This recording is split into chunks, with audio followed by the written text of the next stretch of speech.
আমাদের আজকের আলোচনার বিষয় শব্দার্থ পরিবর্তনের ধারা। বিষয়টি বর্তমান সিলেবাস ওয়েস্ট বেঙ্গল বোর্ড বা সিবিএসসি বোর্ডের ক্লাস 12-এর মধ্যে রয়েছে, অর্থাৎ ক্লাস 12-এর যে সিলেবাস আছে তার মধ্যে রয়েছে। সেই সঙ্গে এই টপিকটি যারা বিএ ক্লাসে মেজর বা মাইনরে বাংলা নিয়ে পড়ছো তাদের ক্ষেত্রেও কার্যকরী। সুতরাং আজকের ভিডিওটি অবশ্যই তাৎপর্যপূর্ণ বোঝা যাচ্ছে। তো আমরা সরাসরি চলে যাই আজকের টপিক শব্দার্থ পরিবর্তনের ধারার মধ্যে। শব্দের অর্থ, তার যে পরিবর্তন, কিভাবে একটা শব্দের অর্থের পরিবর্তন ঘটে তা নিয়ে এই টপিকের আলোচনা। মূলত শব্দের অভিধা, লক্ষণা ও ব্যঞ্জনা এই তিন শক্তির সাহায্যে শব্দের অর্থান্তর ঘটে। আমরা আজকের টপিকটিকে অর্থাৎ শব্দার্থ পরিবর্তনের ধারাকে মূলত 5টা ভাগে ভাগ করে আলোচনা করব। এই 5টি ভাগ হচ্ছে শব্দের অর্থের উন্নতি, অর্থের অবনতি, অর্থের সংকোচ, অর্থের প্রসার, অর্থের সংশ্লেষ বা অর্থ সংক্রম। অর্থ সংক্রম বানান হচ্ছে অ, রেফ থ, দন্তীয় স অনুস্বর কয় রফলা ম। প্রথমে আমরা আলোচনা করব অর্থের উন্নতি। আগে উন্নতি শব্দের অর্থ বুঝি। উন্নতি মানে কোনো একটি অবস্থা তার থেকে যদি আমরা উত্তরণ ঘটে, মানে আরো বেশি এগোতে পারি, তবে তাকে আমরা উন্নতি বলি। তার মানে বোঝাই যাচ্ছে কোনো একটি শব্দ যে অর্থে ব্যবহার হতো তার থেকে বর্তমানে ওই শব্দের অর্থ অনেক বেশি উন্নত অর্থে ব্যবহৃত হচ্ছে, সেটি হচ্ছে অর্থের উন্নতি। একটা উদাহরণ নিলে আমরা বিষয়টি পরিষ্কারভাবে বুঝতে পারবো। ধরো মন্দির। মন্দির শব্দটি প্রাচীনকালে মানে পুরনো দিনে দেবতা বাসগৃহ, মানুষের বাসগৃহ, মানে যে কোনো বাসগৃহ অর্থে ব্যবহার হতো।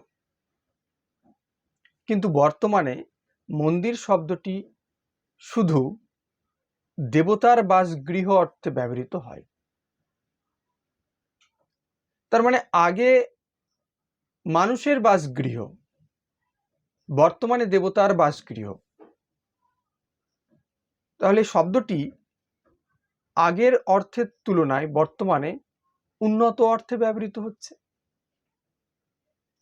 তাই এই শব্দটির উন্নতি ঘটলো, অর্থাৎ অর্থের উন্নতি হলো। তাহলে অর্থের উন্নতির সংজ্ঞার্থ যদি আমরা বলতে চেষ্টা করি বা বলি, তাহলে এভাবে বলতে পারি, কোনো শব্দের অর্থ যদি এমনভাবে পরিবর্তিত হয় যে শব্দটি প্রথমে যে ভাব বা বস্তুকে বোঝাতো তার চেয়ে বর্তমানে সম্মানিত বা আদৃত, আদৃত ভাব বা বস্তুকে বোঝায়, তাকেই আমরা বলি অর্থের উন্নতি। আরেকটা সংজ্ঞা আরেকটা উদাহরণ এই প্রসঙ্গে আমরা আনতে পারি। ধরো ভোগ, ভয় ওকার গ। এই ভোগ শব্দের আদি অর্থ ছিল যে কোনো খাদ্য সামগ্রী বা উপভোগ, কিন্তু বর্তমানে এর অর্থ হচ্ছে দেবতার উদ্দেশ্যে নিবেদন করা যে অর্ঘ্য বা দেবতার উদ্দেশ্যে যা আমরা নিবেদন করি তাই ভোগ। তাহলে দেবতা মানে উন্নততর কিছু বোঝাচ্ছে। সুতরাং শব্দের অর্থের এখানে উন্নতি ঘটল। এবার আসি অর্থের অবনতি। উন্নতির ঠিক বিপরীতটা হচ্ছে অবনতি। আগেরটার ক্ষেত্রে কি দেখলাম না, কোনো শব্দের অর্থ পূর্বের তুলনায় বর্তমানে অধিকতর উন্নত অর্থে ব্যবহৃত হচ্ছে। এখানে ঠিক তার উল্টোটা, আগে যে উন্নততর অর্থে ব্যবহৃত হতো তার থেকে যদি বর্তমানে অবনতির অর্থে ব্যবহৃত হয় বা তুচ্ছ বা হেয় অর্থে ব্যবহৃত হয়, তাহলে তাকে আমরা বলবো অর্থের অবনতি। যেমন মহাজন। মহাজন শব্দটি প্রাচীনকালে বা পুরনো দিনে মহৎ ব্যক্তিকে বোঝানো হতো। যে ব্যক্তি মহৎ তাকে বলা হতো মহাজন, কিন্তু বর্তমানে মহাজন বলতে বোঝানো হয় সুদখোর ব্যক্তি। অর্থাৎ এখানে অর্থের কি ঘটলো না, অবনতি ঘটলো। তাহলে অর্থের অবনতির সংজ্ঞার্থ প্রসঙ্গে আমরা বলতে পারি, কোনো শব্দের অর্থ পরিবর্তনের ফলে যদি এমন হয় যে শব্দটিতে পূর্ব অপেক্ষা হেয় বা তুচ্ছ বিষয় বা বস্তুকে বোঝানো হচ্ছে বা বোঝায়, তাকে বলে অর্থের অবনতি। এবার আসি অর্থের সংকোচ। সংকোচ মানে পূর্বে যতটা অর্থে ব্যবহৃত হতো বা যতগুলো বিষয় অর্থে ব্যবহৃত হতো, বর্তমানে ততগুলো বিষয় অর্থে ব্যবহৃত না হয়ে স্পেসিফিক একটাকে যদি বোঝায়, তবে তাকে আমরা বলবো শব্দের অর্থের সংকোচ। যেমন আমরা একটু আগে অর্থের উন্নতির ক্ষেত্রে যে উদাহরণটা রেখেছিলাম, মন্দির, ওটা দিয়ে বোঝানো যেতে পারে মন্দির মানুষের বাসগৃহ, দেবতার বাসগৃহ এই অর্থে পূর্বকালে ব্যবহৃত হতো। বর্তমানে কি বললাম না, দেবতার, শুধুমাত্র দেবতার বাসগৃহ অর্থে ব্যবহৃত হচ্ছে। তার মানে আগে অনেকের বাসগৃহ ছিল, এখন স্পেসিফিক একজন, সে হচ্ছে দেবতা। তাহলে অর্থের কি হলো, সংকোচ হলো। যেমন প্রদীপ। প্রদীপ শব্দের অর্থ পূর্বে ছিল সব রকমের আলো, মানে যে কোনো আলোকেই প্রদীপ বলা হতো, কিন্তু এখন প্রদীপ বলতে কেবল মঙ্গল অর্থে যে দীপ জ্বালানো হয় তাকে বলা হয় প্রদীপ। তাহলে অর্থের সংকোচের সংজ্ঞা প্রসঙ্গে আমরা কি বলতে পারি না, প্রথমে কোনো শব্দের অর্থ যদি একাধিক বস্তুকে বা একাধিক ভাবকে বা ব্যাপক ভাবকে বোঝায়, এবং কিছুকাল পরে যদি একাধিক ভাবকে না বুঝিয়ে একটি বস্তুকে বোঝায় বা একটি ভাবকে বোঝায়, তখন তাকে বলা হয় অর্থের সংকোচ। এবার আসি আমরা অর্থের প্রসার। সংকোচের ঠিক বিপরীতটা হচ্ছে প্রসার। মানে সংকোচের ক্ষেত্রে আমরা কি দেখলাম না, একাধিক বস্তুকে না বুঝে একটা বস্তুকে বোঝালো। প্রসারে কি হবে না, প্রসারে হবে একটা বস্তুকে না বুঝিয়ে একাধিক বস্তুকে বোঝাচ্ছে বর্তমানে, বা একাধিক ভাবকে বা ব্যাপক ভাবকে বোঝাচ্ছে। তার মানে প্রাচীনকালে বা পুরোনো দিনে বা আগে কোনো শব্দের অর্থ দিয়ে যদি একটি বস্তু বা একটি ভাবকে বোঝাতো, কিন্তু বর্তমানে একাধিক বস্তু বা ব্যাপক ভাবকে বোঝায়, তবে তাকে আমরা বলবো অর্থের প্রসার। একটা উদাহরণ দিই, যেমন বর্ষ, ব রেফ মূর্ধন্যস্ব,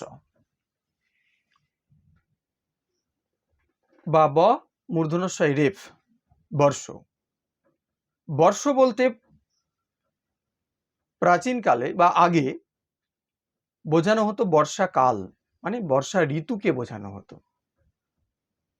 কিন্তু বর্তমানে বর্ষ বলতে শুধু বর্ষা ঋতুকে না বুঝিয়ে সমস্ত ঋতুকে বোঝানো হয়, এক কথায় গোটা বছরকে বোঝানো হয়।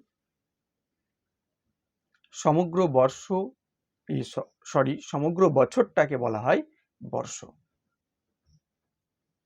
তাহলে কি ঘটলো এখানে? না, অর্থের প্রসার ঘটলো।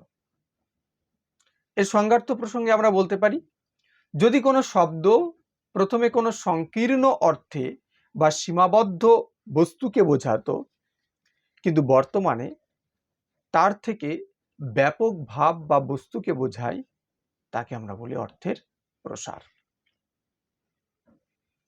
আরেকটা উদাহরণের প্রসঙ্গে দেওয়া যেতে পারে, যেমন মির্জাফর। মির্জাফর শব্দটি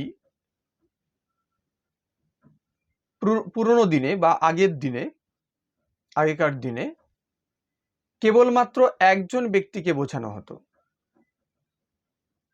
যে সিরাজউদ্দৌলার সেনাপতি ছিলেন। পলাশির যুদ্ধে যার কৃতিত্বের কথা আমরা জানি, সেই বিশ্বাসঘাতক ব্যক্তিকে বোঝানো হতো। অর্থাৎ একজন ব্যক্তি, তিনি ছিলেন মির্জাফর। কিন্তু বর্তমান কালে যে কোনো বিশ্বাসঘাতক ব্যক্তিকে বলা হয় মির্জাফর। তাহলে এক্ষেত্রে কি ঘটলো? পুরোনো দিনে একজন ব্যক্তিকে বলা হতো মির্জাফর, আর আজকের দিনে যে কোনো বিশ্বাসঘাতক ব্যক্তিকে বলা হয়েছে মির্জাফর। তাহলে এখানেও শব্দের অর্থের একটা ব্যাপক বা বিস্তার অর্থে ব্যবহৃত হলো, তাই এখানে অর্থের প্রসার ঘটল। এবার আসি অর্থের সংশ্লেষ বা অর্থ সংক্রম। অর্থ সংশ্লেষ বা অর্থ সংক্রম হলো কোনো শব্দ পুরনো দিনে বা আগেকার দিনে যে অর্থে ব্যবহৃত হতো, সেই অর্থের কোনো উৎস বা সেই শব্দের কোনো পরিবর্তন বর্তমানে আর বোঝা যায় না।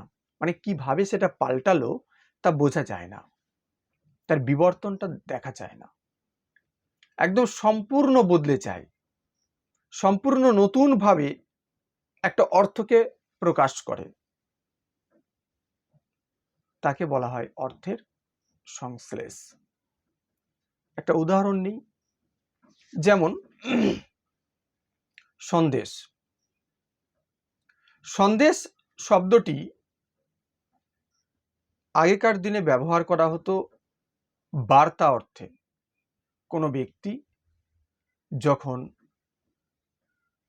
তার নিজ অঞ্চল ছেড়ে বা নিজ স্থান ছেড়ে অন্য স্থানে কোনো বার্তা প্রেরণ করতেন, তখন সেই বার্তাকে বলা হতো সন্দেশ।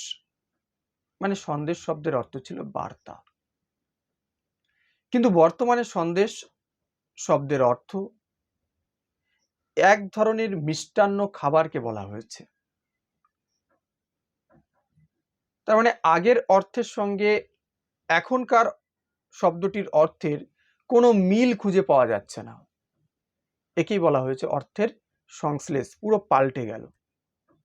এই পুরো পাল্টে যাওয়া বা পরিবর্তন ঘটাকে বলা হচ্ছে অর্থের সংশ্লেষ বা অর্থ সংক্রম। এর সংজ্ঞার্থ প্রসঙ্গে আমরা বলতে পারি, অর্থ পরিবর্তনের যে ধারায় কোনো শব্দের ক্ষেত্রে অর্থ পরিবর্তনের কোনো কারণ বা বিবর্তনের ইতিহাস সহজে খুঁজে পাওয়া যায় না, তখন মনে হয় ওই শব্দটির অর্থ এক বস্তু থেকে একেবারে অন্য বস্তুতে সরে এসেছে। এই ধরনের পরিবর্তনকেই বলা হয় অর্থের সংশ্লেষ বা অর্থ সংক্রম। আশা করি আজকের ভিডিওটি সকলের ভালো লাগবে বা ভালো লাগলো। তো যদি কারোর কোনো এই বিষয়ে কোনো মন্তব্য থাকে বা কোনো প্রশ্ন থাকে বা জিজ্ঞাসা থাকে, কমেন্ট বক্সে কমেন্ট করতে পারো। কারোর যদি কোনো বিষয় নিয়ে আলোচনার বা জানার ইচ্ছে থাকে, তাহলেও কমেন্ট বক্সে লিখতে পারো, আমরা সেই বিষয়ে ভিডিও দেওয়ার চেষ্টা করব। ওকে।